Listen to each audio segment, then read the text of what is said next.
Hey, what's up YouTube universe? It's Matt here, and today we're going to talk about the Black Ops 2 live stream and some of the things we learned from it.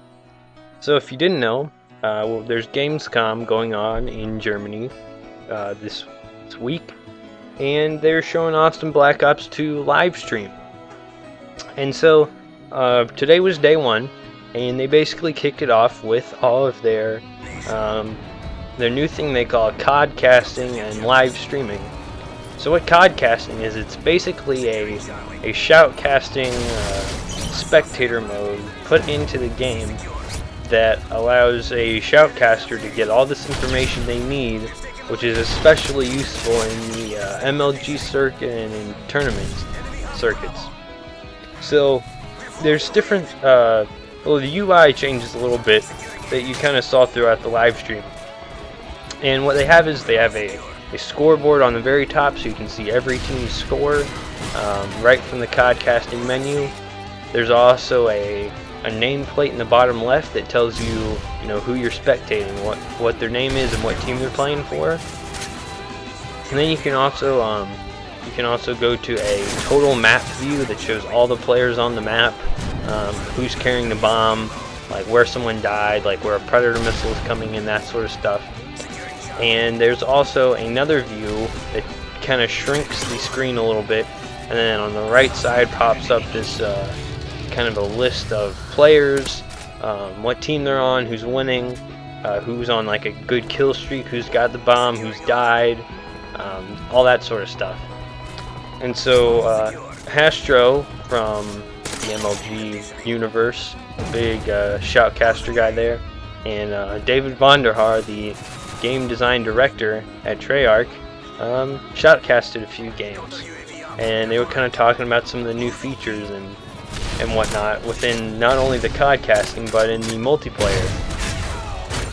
And so one of the first matches they played was a TDM on Cargo, and it was the Prophecy and the Germany team, which are both European, versus Optic and Envious, who are both American. And in that short TDM match, the Europeans won. Then they played a multi-team deathmatch on Turbine, and then they separated on Envy, Optic, Prophecy, and Germany, and Envious won that. And then they played a deathmatch on Aftermath, and they also played a domination later on. And throughout this entire live stream we saw, well, we didn't see it, but we heard, Vonderhaar talking about all of these like little things that have changed in the game that make it overall better. So one of the early things we saw on was a player get a death machine, and unlike the death machine in Black Ops, you can actually earn this one as a point streak. So you don't just randomly get it from a care package, you can actually earn it. And this death machine not only looks a whole lot futuristic and awesomer, it also has an ammo amount. So instead of it going away after a certain time, you shoot it until the ammo runs dry. And even if you pull it out and use it and then you die, you still keep it.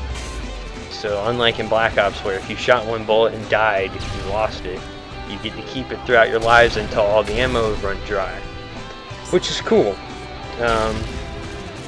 I think that was a very good design decision, and I think the same thing also happens for the War Machine, which is the grenade launcher version of the Death Machine. We talked about the customizable UI elements for the codcasting system, so you can, let's say, you don't want the mini-map to show, you can get rid of that. Or you can have it show the perks of the person that you're spectating, or, you can have it disable the kill streak thing on the right corner. And you can do stuff like that. And I think they're also going to have, like, customizable banners that you can put up on the side of the screen, maybe, for MLG sponsored casts or something like that. Then when they got to their domination game, they talked about how they can have these round-based dominations within their normal playlists now. So if you don't know, the kind of Game Battles MLG version of domination is it's actually set on a time limit. And what happens is you know, they play a normal game of domination for 5-7 minutes, something like that, and then you know, one team obviously has, let's say, like 25 points more than the other one. So then in the next round, the losing team has to make up those 25 points in order to tie, and if they get over 25, then they win. So it kind of adds more of a, I guess, strategic element to the domination, and it also makes the action a whole lot quicker too. And which is better, you know, I like being able to play competitive settings if I want to, instead of just, you know, I kill boring domination game. And then, well, I guess on a side note here, if you go to the Machinima Respawn page, Fwiz has several interviews with Vonderhaar, as well as a few shoutcasted games, which is awesome. I mean, who doesn't love the awesome voice of Fwiz shoutcasting again? And I just picked out a few things here that I saw were interesting. So they were talking about leagues in one of these interviews, and the leagues are kind of like a season. So you play a few placement matches, and then based on your performance in these placement matches, you get put into a tier. So like the lowest tier is Iron, and the highest tier is like Best in the World, and there's 7 tiers supposedly. And then you play in this tier throughout a season, and if you do well, you kind of move up. If you do bad, you go down. And then at like the end of the season, you know, you can maybe move up or you know, replace or something like that. And they also said, you know, at the end of the season, they could do you know, patch notes, they could tune some weapons, they could change some flag spots, you know, stuff like that.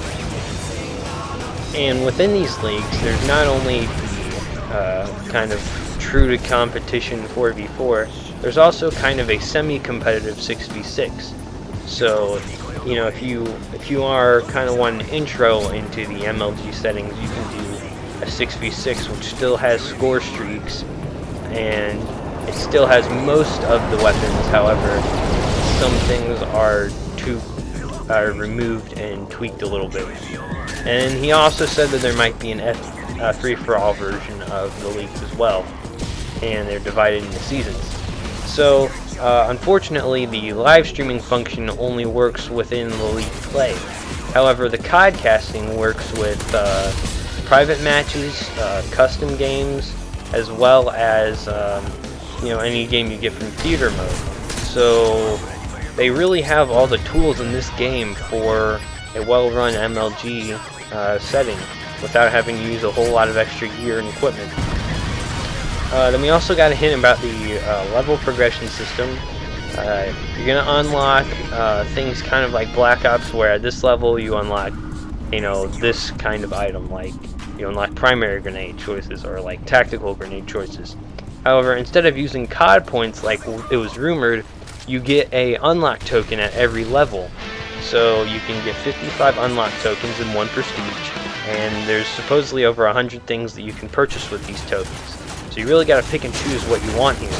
And, you know, you might have to skip out on some stuff the first time through. So I'm thinking that prestiging is the only way you're going to be able to get everything in one prestige. And we also learned some stuff about the kill streaks, specifically the kind of passive or team support kill streaks, like the UAV, the counter UAV, the orbital VSAT, satellite and stuff. Those actually earn you points when someone gets a kill while they're active. And the points earned by your passive kill streaks actually count towards your next streak. However, the points earned by your offensive aggressive streaks, like your Hellstorm missile, your Hunter killer drone, you know, your AGR, actually don't stack, which I find kind of I'm surprised that they did things that way, but that's pretty cool. So that's all I've got on Black Ops 2 news today. There'll be some more tomorrow and the next day. I hope you guys have a nice day. Peace.